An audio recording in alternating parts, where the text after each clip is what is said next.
الحمدللہ رب العالمین والعاقبۃ للمتقین الصلاۃ والسلام علی سید الانبیاء والمرسلین اما بعد فاعوذ باللہ السمیع العلیم من الشیطان الرجیم واعوذ باللہ ان یقولون ان اللہ هو السمیع العلیم بسم اللہ الرحمن الرحیم سبحان الذی اسری بعبده لیلا من المسجد الحرام الى المسجد الاقصى الذی بارکنا حولہ لنریہ من آیاتنا انہ هو السمیع البصیر سبحان ربک رب العزت عما یصفون وسلام علی المرسلین والحمد للہ رب العالمین۔ محمد کی غلامی دین حق کی شرط اول ہے صلی اللہ علیہ وآلہ وسلم۔ السلام علیکم ورحمۃ اللہ وبرکاتہ۔ محمد کی غلامی دین حق کی شرط اول ہے، جو ہو اسی میں خامی تو سب محمد ہے۔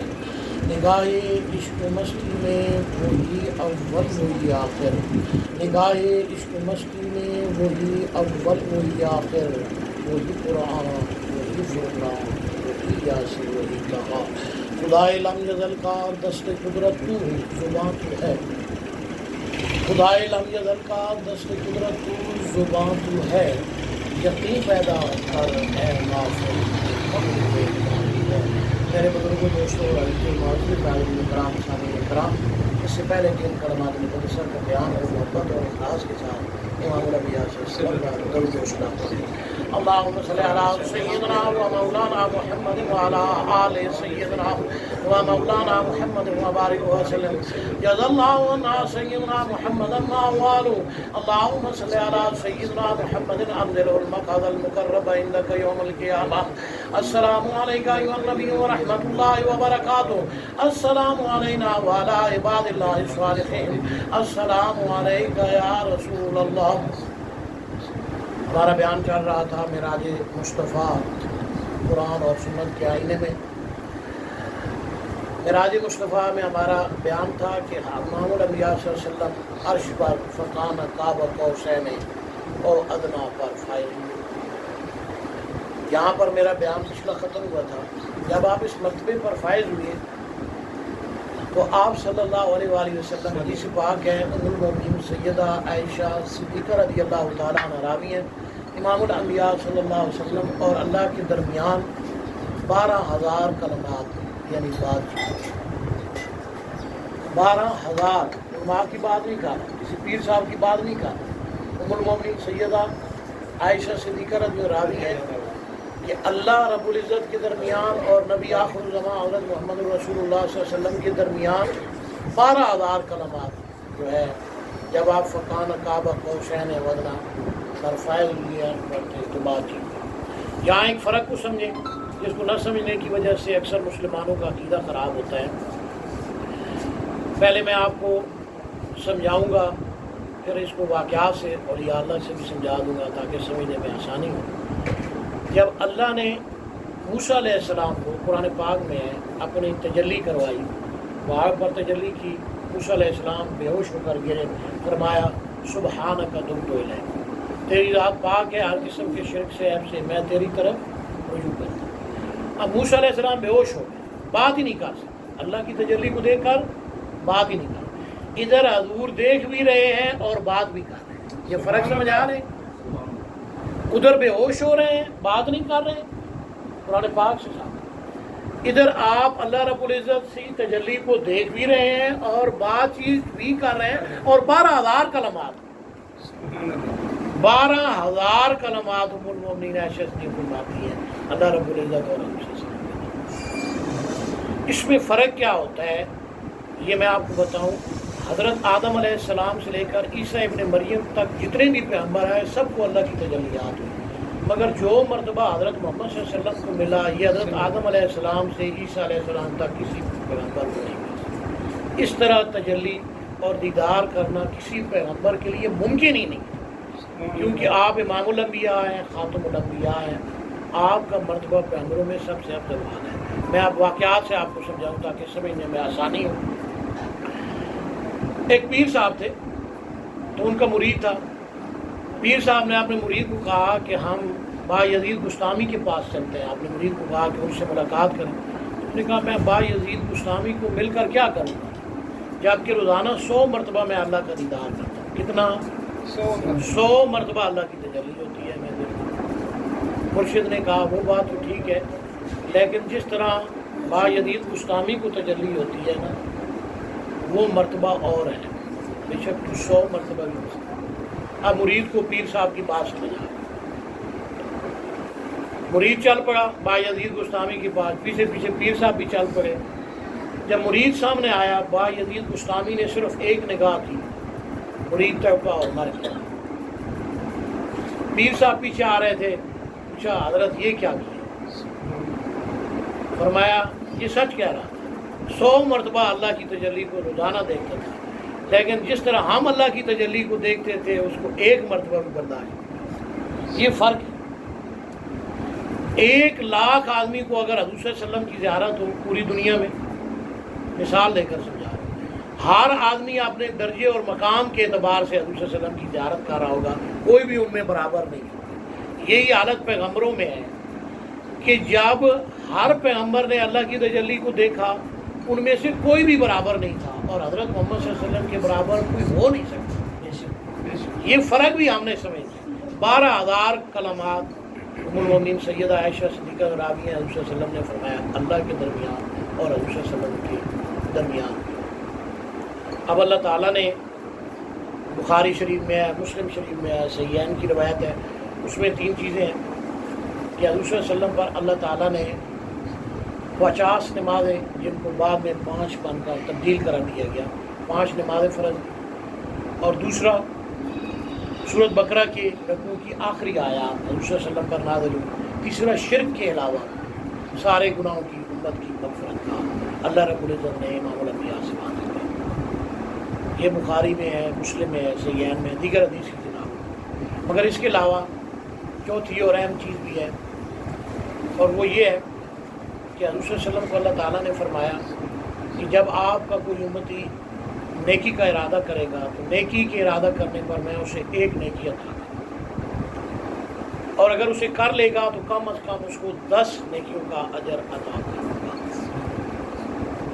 دوسری حدیث میں ہے آپ صلی اللہ علیہ وسلم نے فرمایا کم سے کم 10 70 700 یا اس اتنا اجر عطا. تیسری میں ہے 10 70 700 یا اس سے بھی زائد عطا. یہ بھی آپ کو عطا ہوا، یہ معراج پر عطا. اور اگر آپ کا کوئی امتی گناہ کا ارادہ کرے گا اور وہ اس کو نہیں کرے گا تو اس کا گناہ نہیں لکھا جائے گا، اور اگر کرے گا تو صرف 1 بدی لکھی جائے گی، 1 گناہ لکھا جائے گا. دوسری حدیث پاک ہے، اس کے راوی حضرت سیدنا ابو ہریرہ رضی اللہ تعالیٰ عنہ ہے. امام الانبیاء صلی اللہ علیہ وسلم نے فرمایا آپ کا کوئی امتی گناہ کا ارادہ کرے گا اور اسے نہیں کرے گا تو اس نہ کرنے کی وجہ سے بھی 1 نیکی میں اسے عطا کروں. گناہ کا ارادہ کیا تھا، نیت کی تھی، لیکن اس نے کیا نہیں ہے. اس میں فرق ہے حدیث میں. اس کے راوی حضرت سیدنا ابو ہریرہ رضی اللہ تعالیٰ عنہ ہے. امام الانبیاء صلی اللہ علیہ وسلم نے فرمایا جب نہیں کیا تو میں اس کے نہ کرنے کی وجہ سے بھی 1 نیکی اسے دوں گا، اور اگر وہ گناہ کرے گا تو پھر اس کے صرف 1 بدی. یہ الگ الگ حدیثیں ہیں جو میں نے اکٹھی پیش کر دی ہیں. بہرحال آپ صلی اللہ علیہ وسلم پر نماز فرض ہوئی، 50 نمازوں کا حکم ہوا، آپ واپس تشریف لائے. 6 آسمان میں آپ کی ملاقات سیدنا موسیٰ علیہ السلام سے ہوئی. موسیٰ علیہ السلام نے پوچھا کہ آپ کو امت کے متعلق کیا حکم ملا؟ فرمایا 50 نمازیں فرض کی اللہ رب. فرمایا میری امت پر 2 نمازیں فرض تھیں، وہ اسے پورا نہ کر سکے، 50 کیسے پورے؟ واپس جائیں، واپس جائیں، اس کو کام کرنا. حضور صلی اللہ علیہ وسلم واپس آئے اللہ کے پاس. پھر 5 کام ہوئی. حضرت انس رضی اللہ عنہ کی روایت ہے، حضرت عبداللہ ابن عباس کی اہل بیت سے روایت ہے، دیگر صحابہ سے بھی روایت ہے. پھر واپس آئے. پھر موسیٰ علیہ السلام نے پوچھا کتنی؟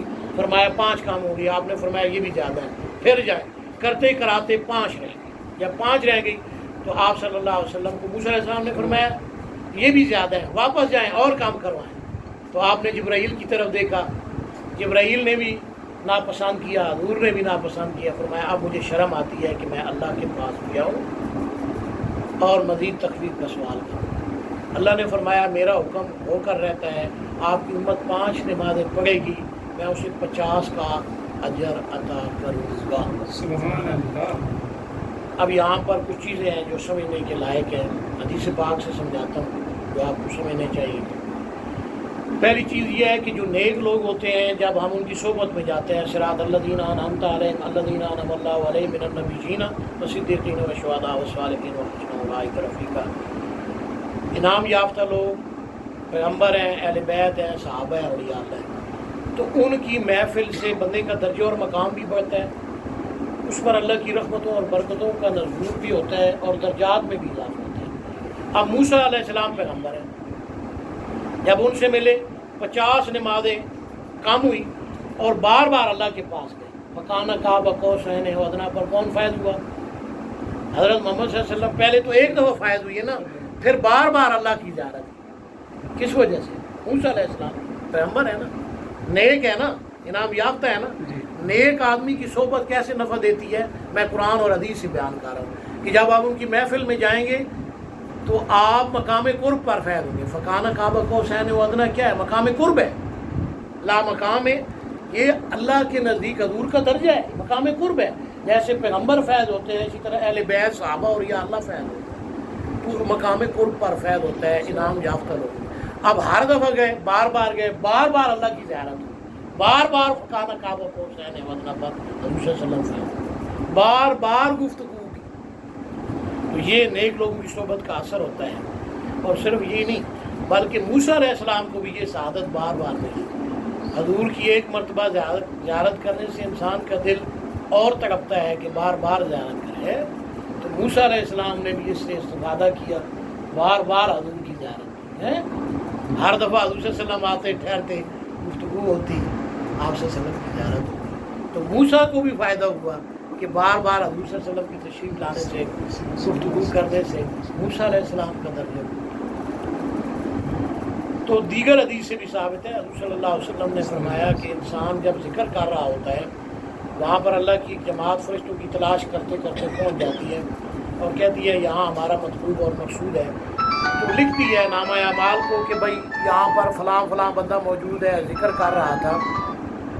تو وہ جب اللہ کے پاس جاتے ہیں، اللہ علیم الخبیر ہے، وہ پوچھتا ہے فرشتوں سے، حالانکہ سارا کچھ جانتا ہے، عیان سابقہ کا علم ہے، میرے بندوں کو کس حال میں چھوڑا؟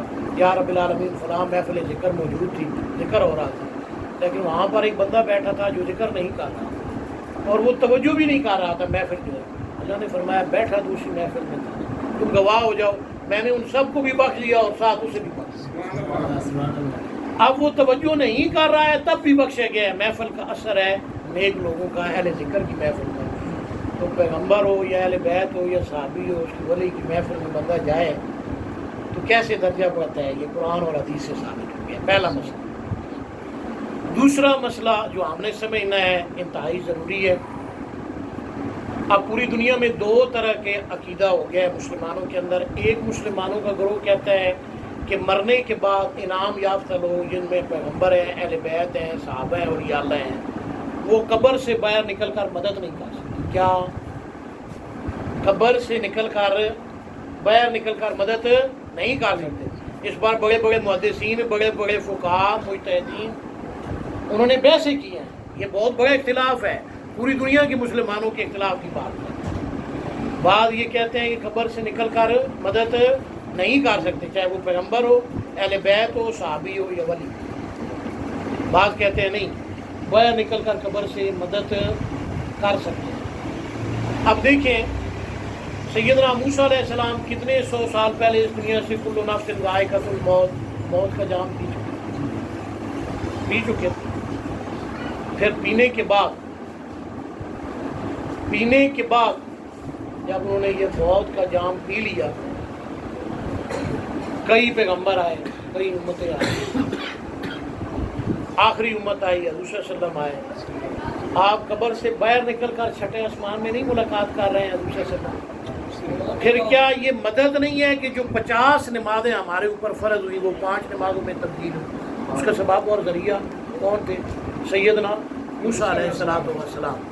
ام المومنین سیدہ عائشہ صدیقہ رضی اللہ تعالیٰ راوی ہے، امام الانبیاء صلی اللہ علیہ وسلم نے فرمایا مسلمانوں پر اللہ نے روزانہ 5 نمازیں فرض۔ حضرت سیدنا عبداللہ ابن عباس رضی اللہ تعالیٰ عنہ راوی ہے، امام الانبیاء صلی اللہ علیہ وسلم نے فرمایا اللہ تعالیٰ نے 50 نمازیں مسلمانوں پر فرض کی۔ حضور صلی اللہ علیہ وسلم بار بار جاتے رہے، تکفیر ہوئی، یہاں تک کہ اب 5 نمازیں ہر مسلمان پر روزانہ فرض ہے۔ اب آپ اندازہ کریں کہ 50 نمازیں 5 نمازوں میں کیسے تبدیل ہوئی۔ پیران پیر سیدنا شیخ عبد القادر جیلانی رحمۃ اللہ علیہ فرماتے ہیں کہ اگر ہم یہ کہیں کہ موسیٰ علیہ السلام نے اپنی قدرت اور اختیار سے یہ کام کیا تو یہ قدریہ سلسلہ کا عقیدہ ہوگا۔ کس کا عقیدہ ہوگا؟ قدریہ سلسلہ۔ قدریہ سلسلہ کیا ہے؟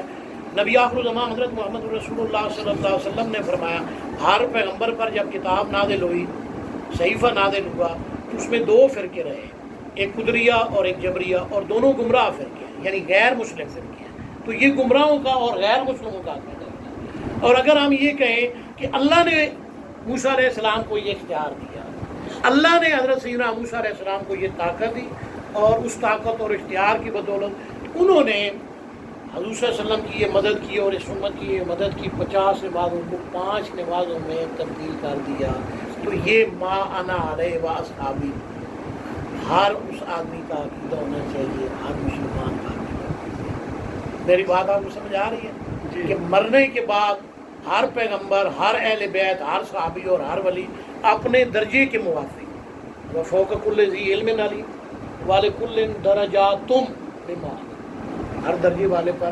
درجہ ہے، اس کے درجے کے موافق جتنا اس کا درجہ ہے، جتنا اس کا علم ہے، جتنی اس کی اطاعت ہے، استطاعت ہے، فاتقوا اللہ ما استطعتم، وہ قبر سے باہر نکل کر مدد کر سکتا ہے۔ یہ میں عقیدہ واضح کرنا چاہتا تھا کہ اللہ نے لوگوں کو طاقت، اور یہ بڑی واضح مثال ہے۔ آج ہر مسلمان جو مانتا ہے نہیں مانتا ہے 5 نمازیں پڑھتا ہے نا، 50 کو نہیں پڑھتا، تو اسے پتہ نہیں ہے کہ یہ 50 تھی 5 کیسے ہوئی موسیٰ علیہ السلام۔ اصل عقیدہ کیا ہے جو قرآن اور حدیث سے ثابت ہو گیا کہ قبر سے باہر نکل کر نیک لوگ جو ہے مدد کر سکتے ہیں، انعام یافتہ لوگ، پیغمبر، اہل بیت، صحابہ، ولی۔ اب آپ کہیں گے بھائی حضور صلی اللہ علیہ وسلم، موسیٰ علیہ السلام تو پیغمبر تھے، اس لیے انہوں نے قبر سے باہر نکل کر مدد کی، 50 نمازوں کو 5 نمازوں میں تبدیل کر دی۔ اب کسی غیر نبی اور رسول سے بتاؤ، اعتراض کر سکتا ہے نا بندہ، بھائی ٹھیک ہے آپ کا اعتراض درست ہے، میں جواب دیتا ہوں۔ میرے ابتدائی مرشد تو میرے اپنے والد صاحب، میرے آخری مرشد بابا جی سید دین محمد دڑے والی صاحب ولی ہیں، میرے آخری مرشد۔ قبر سے باہر نکل کر مدد کرنے کی بات ہے کہ ہر انعام یافتہ آدمی کر سکتا ہے، پہلے قرآن اور حدیث سے بیان کیا۔ راول پنڈی میں تھا، آپ کو پتہ ہے میں آرمی میں رہا ہوں، میں نے جاب کی سروس کے دوران، میرے پاس یونٹ کی طرف جا رہا تھا، 2 بندے آئے اور وہ قادیانی تھے۔ میرے دل میں تنگی ہوئی، سینہ تنگ ہوا، تھوڑی پریشانی آئی، حالانکہ بابا جی کی یاد میں جب ان کی جگہ پر جاتا تھا تو بابا جی نے مجھے واضح حکم دیا تھا کہ بیٹا تمہارے پاس ہندو آئیں گے، مسلم آئیں گے، ہر کیٹیگری کا بندہ آئے گا، جو تیرے بس میں ہو تو نے ان کی مدد کرنی ہے، مذہب کو سامنے نہیں رکھنا، جو آپ سے ہو سکا اس کی مدد کرنی ہے۔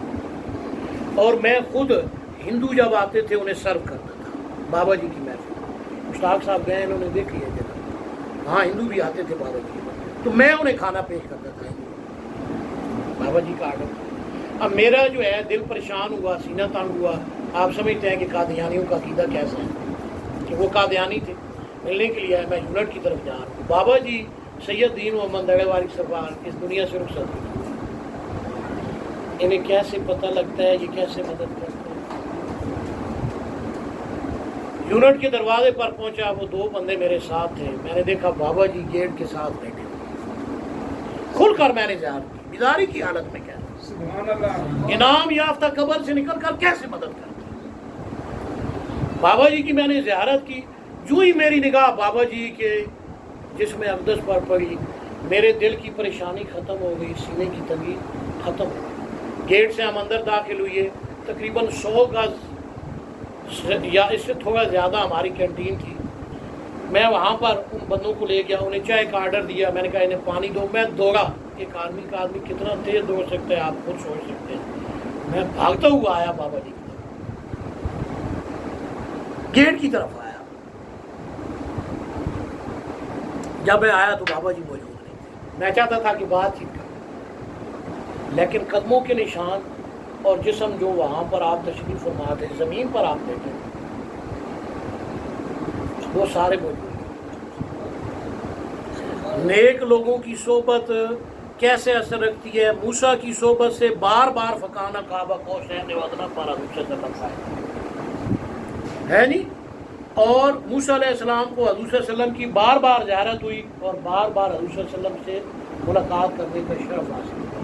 پیغمبر ہیں، اب یہ غیر پیغمبر ہیں بابا جی، ان کی صحبت سے صرف میری نگاہ ہی ان پر پڑی تو کیسے وہ سینے کی تنگی، وہ دل کی پریشانی اور قبر سے باہر نکل کر مدد کی یا نہ کی؟ سبحان اللہ۔ یہ بیداری کی بات کر رہا ہوں، خواب کی بات نہیں کر رہا ہوں۔ اللہ تعالیٰ ہر انعام یافتہ آدمی، میں نے پہلے بتایا کہ وَلِكُلٍّ دَرَجَاتٍ مِّمَّا عَمِلَ، ہر آدمی کو اس کے درجے کے موافق، وَلِكُلٍّ دَرَجَاتٌ مِّمَّا عَمَلُوا، ہر آدمی کو اس کے درجے کے موافق، ہر آدمی کو وَفَوْقَ كُلِّ ذِي عِلْمٍ عَلِيمٍ علم کے موافق، ہر آدمی کو فَاتَّقُوا اللَّهَ مَا اسْتَطَعْتُمْ وَاسْمَعُوا وَأَطِيعُوا وَأَنفِقُوا خَيْرًا لِّأَنفُسِكُمْ، اس کی استطاعت کے مطابق اللہ اختیار دیتا ہے۔ جو پیغمبر ہے، اہل بیت ہے، صحابی ہے، ولی ہے، وہ قبر سے باہر نکل کر مدد کر سکتا ہے۔ تو یہ ایک بہت بڑا عقیدے کا مسئلہ تھا کہ نیک لوگوں کی صحبت سے جہاں ہمیں نفع ہوتا ہے، چاہے وہ زندہ ہوں یا مر چکے ہوں، اس دنیا سے دوسرے عالم میں ہوں ہیں، وہاں وہ مدد بھی کر سکتے ہیں۔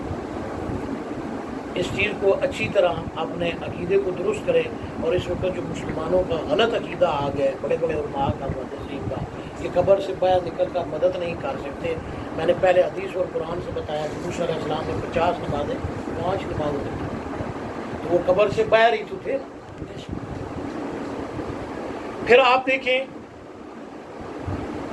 کہ ہماری نیت، حضور صلی اللہ علیہ وسلم کی حدیث ہے، حضرت ابو ہریرہ رضی اللہ تعالیٰ عنہ راوی ہیں کہ لوگ اللہ کے سامنے ان کی نیتوں کے موافق اٹھائے جائیں گے۔ جو انسان کی نیت ہے نا، اس کے موافق اٹھائے جائیں گے بروز قیامت۔ یہ نیت بڑا اہم عمل ہے، انما الاعمال بالنیات، اعمال کا مدار نیت پر ہے۔ تو اب دیکھیں ہماری ایک آدمی کے دل میں یہ بات آ گئی کہ میں برائی کروں گا، لیکن اس نے برائی نہیں کی، اس پر بھی اسے ایک نیکی اللہ تعالیٰ عطا فرمائے۔ یہ کتنا بڑا اس امت کے لیے خاص فرق ہے جو حضور صلی اللہ علیہ وسلم کو اور اس امت کو حضور کی وجہ سے ہے نہیں۔ اور اگر وہ اللہ نہ کرے برائی کرتا ہے تو صرف ایک برائی کا اسے برائی لکھی جائے گی، اور نیکی کا ارادہ کرتا ہے تو ایک نیکی لکھی جائے گی، اگرچہ اس نے کی نہیں ہے، صرف ارادہ کرنے کا۔ اور اگر کر لی تو کم از کم 10 70 100 ہو یا اس سے زائد، جتنا اس کا خلوص ہوگا، جتنا اس کی استطاعت ہوگی، جتنا بڑا درجہ ہوگا، جتنا بڑا علم ہوگا اس کے پاس، اس حساب سے اسے اللہ تعالیٰ وہ اجر و ثواب۔ اب آپ صلی اللہ علیہ وآلہ وسلم واپس آئے معراج سے، کنڈی ہل رہی تھی، آپ معراج پر گئے حضرت میانی کے پاس سے، واپس آئے، کنڈی ہل رہی تھی۔ آپ، میں نے خود کئی دفعہ کنڈی ہلائی ہے، 2.5 سے 3 2 منٹ سے لے کر 3 منٹ تک وہ ہلتی ہے، پھر رک جاتی ہے۔ اتنی کم دیر میں آپ صلی اللہ علیہ وسلم گئے۔ ہر آسمان کی اونچائی 500 سال ہے، پھر عرش کا ایک پائے سے دوسرے پائے تک 500 سال کا سفر ہے۔ ہر عجاب جو فکانہ جو سدرۃ المنتہا سے آگے تھے، اس کی اونچائی 500 سال ہے۔ اتنے بڑے سفر کر کے آپ اتنی جلدی کیسے آئے؟ سادہ الفاظ سے سمجھا دیں تاکہ آپ کو سمجھ میں آ سکے۔ دنیا میں زندگی گزارنے والے لوگ 2 طرح کے لوگ، ایک وہ لوگ ہیں ان پر ان کا جسم غالب ہے، روح اندر ہے، مغلوب ہے۔ ایک گروہ وہ ہے جن کی روح ان کے جسموں پر غالب ہے۔ جو انعام یافتہ لوگ ہوتے ہیں ان کی روح ان کے جسموں پر غالب ہوتی ہے، اس وجہ سے وہ فرش پر چل رہے ہوتے ہیں غیر نبی اور رسول۔ تو جو حجاب ہے سدرۃ المنتہا کے بعد، وہاں ان کی روح، یہ ان کی ہمت ہوتی ہے، ان کی روح موجود ہوتی ہے اس پردے کے اندر، اور اللہ تعالیٰ سے ڈائریکٹ کر کے احکامات لے رہی ہوتی ہے۔ اور حضور کی کچہری میں ایسے لوگ حاضر ہوتے ہیں، حضور سے ڈائریکٹ احکامات لے لیتے ہیں، خلفائے راشدین سے لے لیتے ہیں، سمجھ گئے نا، کیونکہ ان کی روح ان کے جسموں پر غالب ہے۔ اور دوسرا وہ گروہ ہے جن کا جسم غالب ہے روح پر۔ اب جن کی روح غالب ہوتی ہے ان کی کیفیات کیا ہوتی ہیں؟ وہ اتنا جلدی یہ کام کرتے ہیں، دوسرا آدمی کوئی پیمانہ آج تک نہیں بنا جو اس کو ناپ سکے۔ عبدالوہاب شعرانی ایک بہت بڑے ولی کامل گزرے ہیں، آپ فرماتے ہیں درود پاک کثرت کے ساتھ پڑھتے تھے، فرمایا اگر ایک سیکنڈ میری نگاہ سے امام الانبیاء صلی اللہ علیہ وسلم غائب ہو جائیں تو میں اس زندگی کو موت سے بھی بات کر سکتا۔ بچے تھے، حضور صلی اللہ علیہ وسلم کی خواب میں زیارت ہوتی تھی، والدہ بھی ولیت تھی، تو بتاتے تھے اپنی والدہ کو کہ حضور کی زیارت ہوئی، فرمایا ابھی تم نابالغ بچے ہو، جوان ہو گئے، پھر زیارت ہوتی تھی، فرمایا ابھی تم نابالغ ہو، بچے ہو، فرمایا امی جان بالغ کیسے ہوں گا؟ فرمایا جب بیداری کی حالت میں حضور کی زیارت، جب بیداری کی حالت میں آپ ذکر کرو گے تو پھر کیا ہوگا؟ بالغ ہو جائے۔ پھر آپ فرماتے ہیں مجھے بیداری کی حالت میں حضور صلی اللہ علیہ وسلم کی زیارت ہونا شروع، فرمایا ابھی بالغ ہوئی ہو، مرد نہیں بنے، مرد نہیں بنے۔ پوچھا امی جان مرد کیسے بنوں گا؟ فرمایا جب مسائل پوچھو گے حضور صلی اللہ علیہ وسلم سے، مسئلے پوچھو گے، یہ میرا مسئلہ ہے یا رسول اللہ صلی اللہ علیہ وسلم، یہ کیسے ہے؟ فرمایا پھر میں حضور صلی اللہ علیہ وسلم کی زیارت کرتا ہوں، اس کی بات چیت کرتا، مسائل ہے۔ والدہ نے کہا اب تم مرد ہو گئے۔ میری بات سمجھ آ رہی ہے؟ صحابہ تو حضور سے ڈائریکٹ لیتے تھے، خرم صاحب سمجھ آ رہی ہے؟ تو یہ تو صحابی بھی نہیں تھے، یہ کیسے لے رہے ہیں؟ یہ صلاحیت اس امت میں بڑے اعلیٰ درجے کے اولیاء اللہ کو رہی ہے، جن میں پیران پیر سیدنا شیخ عبدالقادر گیلانی رحمۃ اللہ علیہ، عبدالعزیز دباغ رحمۃ اللہ علیہ، شاہ ولی اللہ محدث دہلوی رحمۃ اللہ علیہ، جلال الدین سیوطی رحمۃ اللہ علیہ، بے شمار اولیاء اللہ ہیں جو بیداری کی حالت میں حضور صلی اللہ علیہ وسلم کی زیارت کرتے اور حضور صلی اللہ علیہ وسلم سے مسائل پوچھتے تھے، یا رسول اللہ علیہ وسلم کی حدیث کیسے ہے، آپ کا فرمان ہے، پوچھ کس سے رہے ہیں؟ حضور سے پوچھیں۔ سبحان اللہ۔ اسی طرح خلیفہ راشد سے تفسیر پوچھے، حضور سے تفسیر پوچھے، اللہ سے تفسیر پوچھے، فرشتے سے پوچھے۔ آصف بن برقیہ نے وہ تخت بلقیس لایا، قرآن پاک کی ہے، جب لایا تو اس نے کہا ھذا من فضل ربی، کرامت ہے نا، پیغمبر سے معجزہ صادر ہوتا ہے یہ اللہ کے فضل سے ہوتا ہے، ولی سے جب کرامت صادر ہوتی ہے کیسے ہوتی ہے؟ اللہ کے فضل سے۔ میں اکثر کہتا ہوں ھذا من فضل ربی، تو آپ کا کیا خیال ہے میں ایسے کہہ دیتا ہوں؟ درس میں جب کہتا ہوں تو ہو سکتا ہے میں نے اس تفسیر کو اللہ سے ڈائریکٹ سیکھا ہو، اس لیے میں کہتا ہوں ھذا من فضل۔ تخت تو دنیا کی چیز تھی نا، تو یہ قرآن کی آیت ہے جس کو آپ ڈائریکٹ اللہ سے سیکھ رہے ہیں، یہ اللہ کا فضل نہیں ہے، یہ تو اس سے بھی بڑا فضل ہے۔ میں اس وجہ سے ھذا من فضل ہی کہتا ہوں، ھذا من فضل ربی، کہ ہو سکتا ہے اس آیت کی تفسیر کو میں نے حضور صلی اللہ علیہ وسلم سے ڈائریکٹ لیا ہو، اس لیے میں کہہ رہا ہوں ھذا من عطاء ربی۔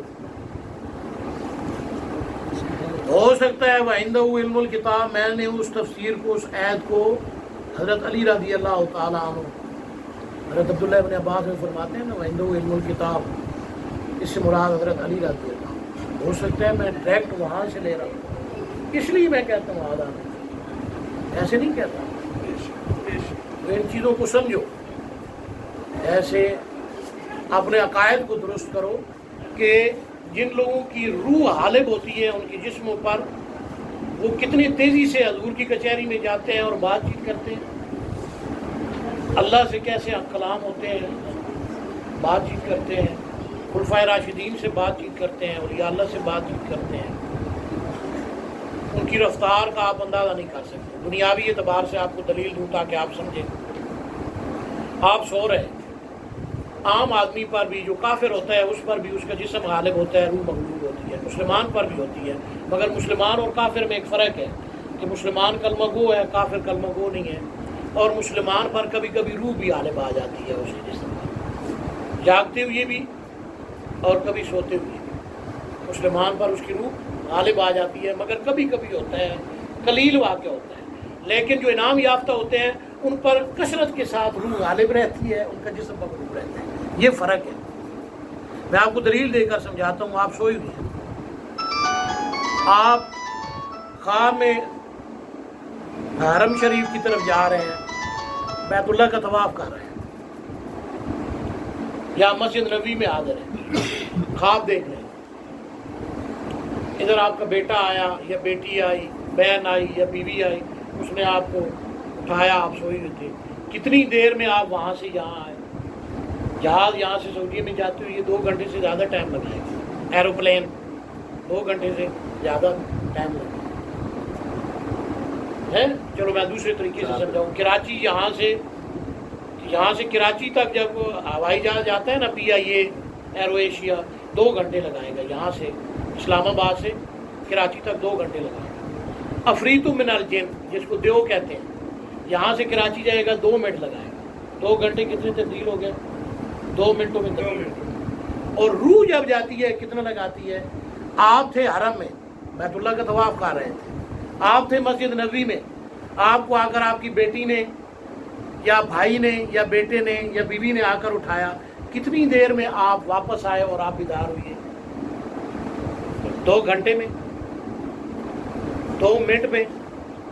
اس سے بھی پہلے آپ بیدار ہو. ادھر اس نے حرکت دیا، بیدار. سیکنڈوں کی بات کر رہا، آپ بیدار ہوئے. یہ وہ روح کی طاقت ہے. جسم یہاں پڑا تھا، آپ بیت اللہ کا طواف کر رہے ہیں. جسم یہاں پڑا تھا، آپ مسجد نبوی میں آ. کتنی تیزی کے ساتھ. جن کی روح جسموں پر غالب ہوتی ہے، اس کی رفتار کو میچ کرنے والا آلہ آج تک نہ کسی نے ایجاد کیا ہے نہ کوئی کر سکتا ہے. آپ راکٹ پر 1.5 گھنٹے میں پوری دنیا کا چکر لگا سکتے ہیں. ایسے سائنٹسٹ ہیں جنہوں نے پوری دنیا کا کتنے ٹائم میں لگایا راکٹ پہ بیٹھ کے؟ 1.5 گھنٹے میں. صرف 1.5 گھنٹے میں پوری دنیا کا چکر لگا دیا. پیمانہ ہے نا، 1.5 گھنٹہ ناپ لیا نا. روح کا بتا سکتے ہیں کہ عرش سے فرق پر کتنی دیر میں گئی، کتنی دیر میں. سبحان اللہ. سمجھ گئے؟ یہ سیکنڈوں کی بات ہے، کوئی پیمانہ نہیں ہے جس کو آج تک بنایا گیا ہو.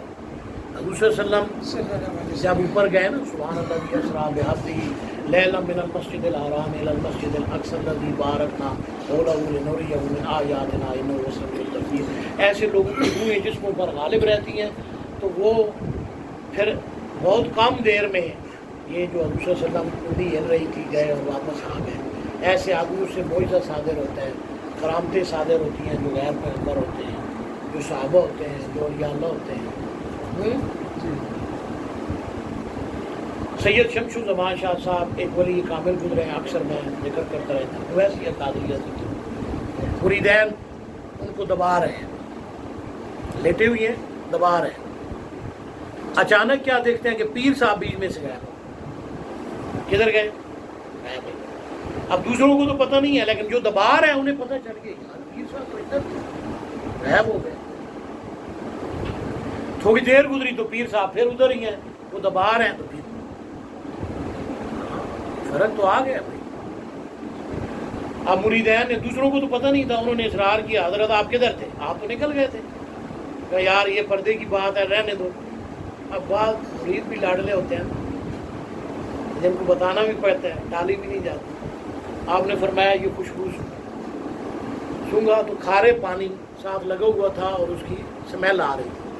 فرمایا ایک مرید تھا جو بحری جہاز کا سفر کر رہا تھا، جہاز ڈوب رہا تھا، اس نے پکارا، میں گیا اور جہاز کو کنارے پر لگا کر واپس.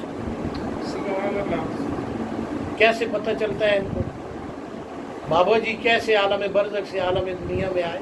ہاں قبر سے نکل کر آئے کہ دل جو ہے پریشان ہو گیا ہے، سینہ تنگ ہوا ہے، پریشان ہوئے. حالانکہ انہوں نے مجھے زندگی میں یہ حکم دیا تھا کہ آپ کے پاس ہر بندہ آئے گا، ہر مذہب کا بندہ آئے گا، آپ سے جو ہو سکے آپ نے ان کی مدد کرنی ہے اچھے طریقے سے. لیکن میرے ذہن سے وہ بات نکل گئی اور میں ایک مذہبی عقیدت یا حضور کی محبت کی وجہ سے میرا دل جو ہے پریشان ہوا، سینہ تنگ ہوا. فوراً بابا جی سمجھ گئے عالم برزخ میں دنیا سے رخصت ہوئی، فوراً سامنے آ گئے اور اسی جگہ پر ٹھیک ہے جہاں سے میں نے گزرنا تھا. میں نے دیکھا بابا جی سامنے موجود ہے، میری نگاہ پڑی وہ سارے سینے کی تنگی ختم ہو گئی، دل کی پریشانی ختم ہو گئی۔ یہ فرق ہوتا ہے، ان کی روحیں ان کی جسموں پر غالب ہوتی ہیں، اور یہ مکان اور زمانے کے پابند نہیں ہوتے۔ یہ میں اس کی تفسیر کر رہا ہوں، سبحان الذی اسریٰ بعبدہ لیلا من المسجد الحرام الی المسجد الاقصی الذی بارکنا حولہ لنریہ من آیاتنا انہ هو السمیع البصیر۔ یہ مکان اور زمانے کے پابند نہیں ہوتے، جب چاہے مکان سے نکل جاتے ہیں، جب چاہے زمانے سے نکل جاتے ہیں۔ زمانے کو انہوں نے کنٹرول کیا ہوتا ہے، یہ زمانے کو کنٹرول کر رہے ہوتے ہیں، زمانہ انہیں کنٹرول نہیں کر رہا۔ ایک تو وہ ہے نا کہ زمانہ جس طرف لے جا رہا ہے اسی طرف چلتے جا رہے ہیں، پانی جس طرف بہہ رہا ہے بہتے جا رہے ہیں۔ ایک مخالف سمت میں جا رہے ہیں، پانی ادھر بہہ رہا ہے وہ ادھر جا رہے ہیں۔ ایک وہ ہے جدھر زمانہ لے کر جا رہے ہیں وہ جا رہے ہیں، ایک وہ ہے زمانہ ان کے کنٹرول میں۔ آپ کو پتہ ہے 99 اسماء قرآن کے اوپر لکھے ہوتے ہیں، گتے پر جلد پر لکھے ہوتا ہے، جو 99 کا عارف ہوتا ہے اس کو کیا کہتے ہیں؟ ہوش سے زمانہ اس کے کنٹرول میں، وہ زمانے کے کنٹرول میں نہیں ہوتا، زمانہ اس کے کنٹرول میں ہوتا ہے۔ آپ گھوڑے کو دوڑا رہے ہیں، لگام آپ کے ہاتھ میں، آپ گھوڑے کو قابو کر رہے ہیں یا گھوڑا آپ کو قابو کر رہا ہے؟ آپ گھوڑے کو قابو کر رہے ہیں، وہ زمانے کو قابو کر رہا ہوتا ہے، زمانہ اسے قابو نہیں کر رہا ہوتا۔ حدیث سے سمجھا دیتا، پریشان نہ ہو۔ سبحان اللہ سبحان الذی اسریٰ بعبدہ لیلا من المسجد الحرام الی المسجد الاقصی الذی بارکنا حولہ لنریہ من آیاتنا انہ هو السمیع البصیر۔ یہ لوگ زمانے کو کنٹرول کرتے ہیں اور ایسی تیزی کے ساتھ کنٹرول کرتے ہیں۔ حضور صلی اللہ علیہ وسلم نے فرمایا کہ جب قرب قیامت ہوگا، سال اس طرح گزریں گے جس طرح کے مہینے، مہینے اس طرح گزریں گے جس طرح کے ہفتے، ہفتے اس طرح گزریں گے جس طرح دن، دن اس طرح گزریں گے جس طرح گھنٹے، اور گھنٹے اس طرح گزریں گے جس طرح شعلہ ہو سکے۔ یہ قرب قیامت کے وقت کیوں ہوگا آپ کو پتہ ہے؟ اب اس کو آپ لوگ نہیں جانتے، بتاؤں؟ کیونکہ زمین پر امام مہدی موجود، زمین پر کون موجود ہوگا؟ امام مہدی۔ ہاں، اسے زمان ہر دور میں رہا ہے، جس کے پاس 99 اسماء رہے ہیں۔ جب سے قرآن نازل ہوا حضور پر، ہر دور میں غیر نبیوں اور رسولوں میں اسے زمان ہے، مگر اس وقت جو زمانے کو کنٹرول کر رہا ہوگا وہ عام بندہ نہیں ہوگا، وہ امام مہدی ہوگا۔ یہ حدیث ہے، سال اس طرح گزریں گے جس طرح مہینے، مہینے اس طرح گزریں گے جس طرح کے ہفتے، ہفتے اس طرح گزریں گے جس طرح کے یہ دن، اور دن اس طرح گزریں گے جس طرح گھنٹے، اور گھنٹے اس طرح گزریں گے جس طرح شعلہ۔ اور یہ اس کی روحانی پاور ہوگی، وہ زمانے کو اس طرح کنٹرول کر رہا ہوگا، اتنا تیزی کے ساتھ ہوگا۔ کیا وہ زمانے کے کنٹرول میں ہے، یہ زمانہ اس کے کنٹرول میں ہے؟ ہاں، تو یہ لوگ مکان کے اور زمانے کے پابند نہیں رہتے، جن کی روحیں ان کے جسم پر غالب رہتی ہیں۔ آپ نے اپنے درجات کے موافق، علم کے موافق استطاعت کرنا۔ یہ قبر سے باہر نکلتے ہیں اور مدد کرتے ہیں۔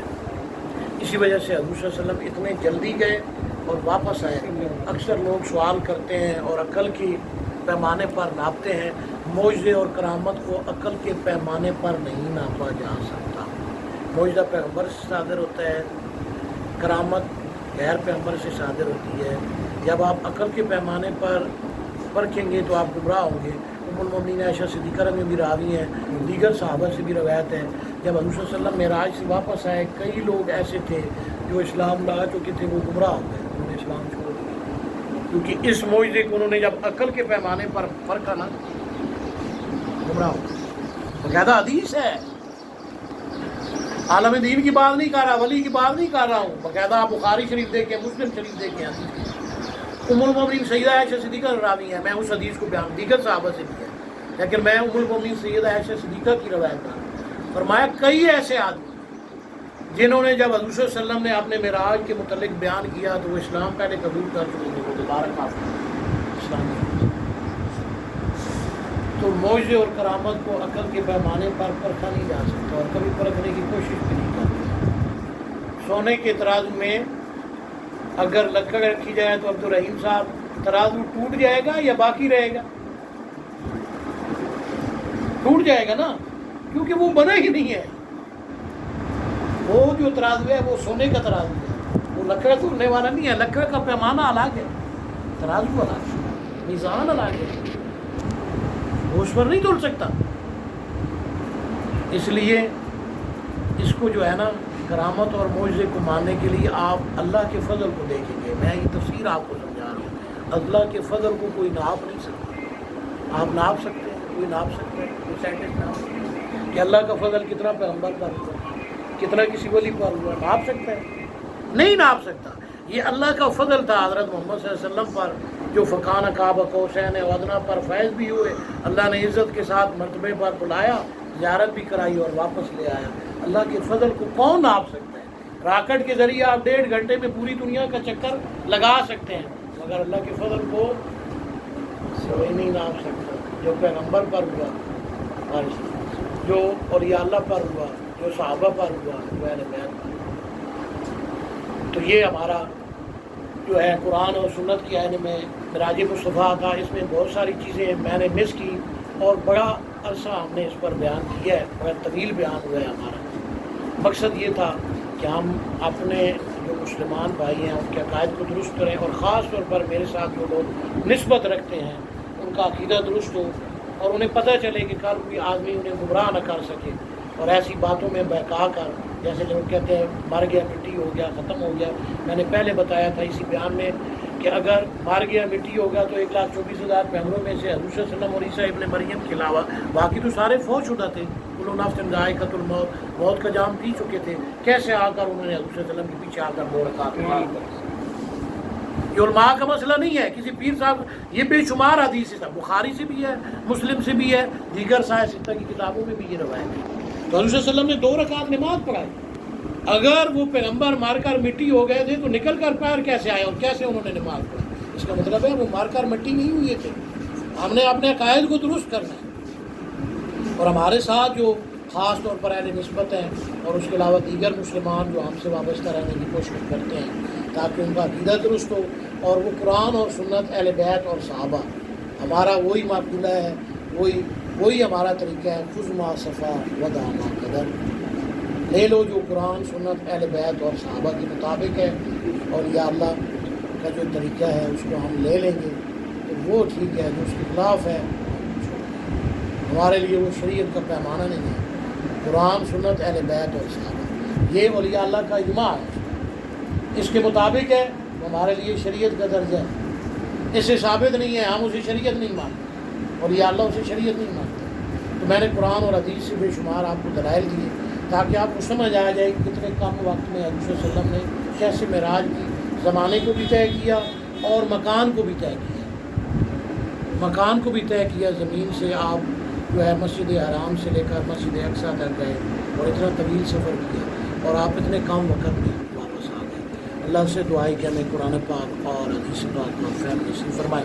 وآخر دعوانا ان الحمد للہ رب العالمین۔ کچھ ہمارے ساتھ فوت ہوئی